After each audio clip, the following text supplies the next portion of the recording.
Hello kaputitos, kaputitas. Thank you for watching and subscribing. Ngayon pag-uusapan po natin ang basura. So kapag ang basura, naririnig natin ang basura, masama kaagad ang ating pandinig o kaya ay nandidiri po tayo. Pero hindi lahat pala ng basura ay nagdudulot ng masama. Katulad ng basura sa kusina, nagbibigay ng magandang kalusugan sa ating pangangatawan. So paano? Tara, ipakita ko sa inyo. Alright, so ito po ang ating basura sa ating kusina. Ito naman sa aking kapitbahay na kinuha ko. Meron pa siyang eggshell. Normally ay isi-separate kong eggshell kasi I am crushing it. Magiging ganito siya. Mas maganda po i-crush natin para mas madali yung decomposition niya. Okay? So these are kusina, basura sa kusina. Ito naman yung ashes. Maganda sa ating halaman ito. So if you can get some ashes kung saan, maganda pong ihalo natin sa ating pataba lupa. Ito naman is brewed coffee. So marami po tayong source niyan sa shop. Pwede tayong manghingi sa office. In my case, sa aming trabaho, kinukuha namin to. Niuuwi namin para magamit sa aking compost. At we have, kailangan po natin ng papers para hindi siya lahat ay basa, magde-dry. And we have some, yung kinat ko na grass, ihahalo po natin yan. Okay? So, tara, gawin natin. So, ito po siya, yung last time na naglalagay at the end, naglalagay ako ng mga papel. Tapos, maglalagay ulit ako ngayon na makita nyo. Normally I don't put a lot, konti lang siya. Lagyan natin ng konti para halo-halo, hindi lahat puro pagkain. Tapos lagyan natin ng ashes. Yan po para hindi masyadong basa. Alright, then we'll put the rest.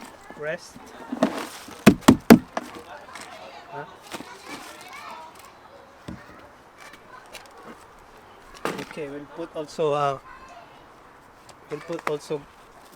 egg shell na na-crush.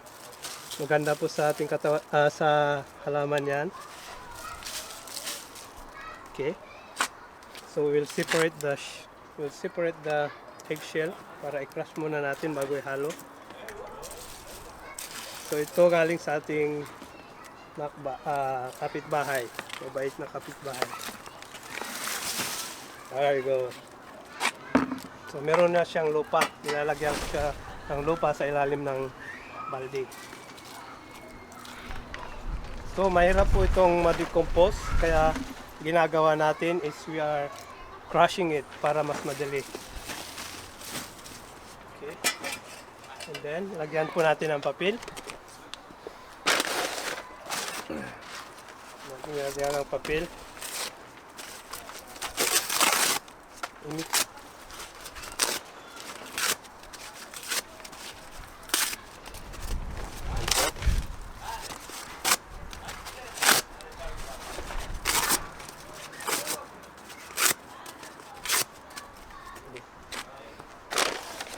Tissue, maglang tissue ng puwit. Ayan. And then we can put some more grass.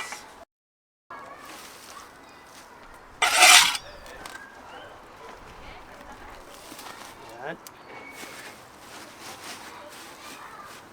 Yan ulit natin ng coffee ground.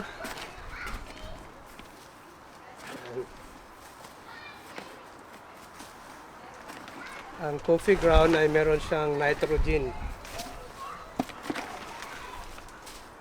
Yan. At saka ating kalputis. Silas na yan.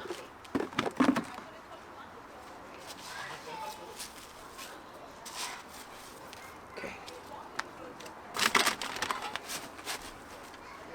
And then on top, lagyan natin ng lupa para hindi siya mangamoy.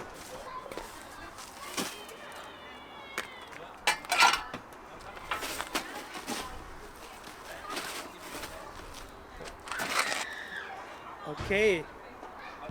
Ganyan lang po ang magawa ng decompose. Diba to? Patabang lupa para maganda ang ating halaman. Mamaya, titignan natin to yung isa.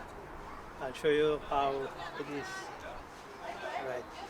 Okay, so itong isang compost ko is puno na siya. I think this, I don't know, I think a month or less than a month or so. So tignan natin kung pwede na siyang magamit. So kailangan itaob natin para makita natin. Pero tanggalin mo muna natin to nasa taas. Nilagay ko lang to para pang cover siya. Kung ready na yung lupa natin. Alright.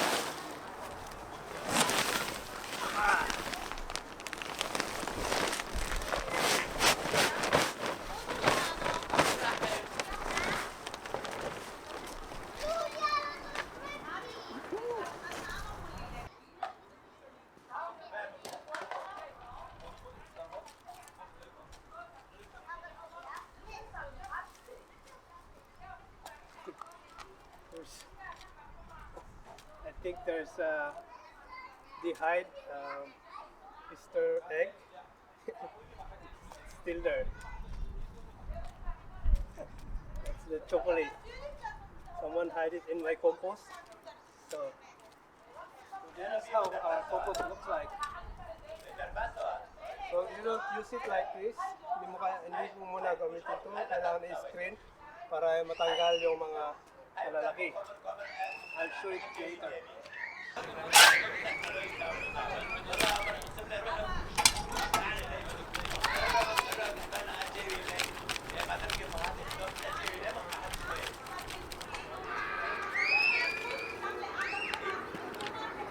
Sample lang.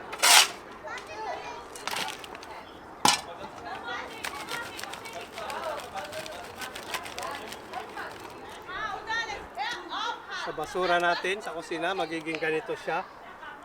Ganda na siya, pwede nang gamitin. Tomorrow, bukas, I'll use it. Kasi kailangan ko magtanim ulit. Saan ka pa, di ba? Kung pwede mong gamitin at magkaroon ka ng ganito, bakit hindi, di ba? So, from basura to sustansya. Alright. Thank you. I hope that you like it.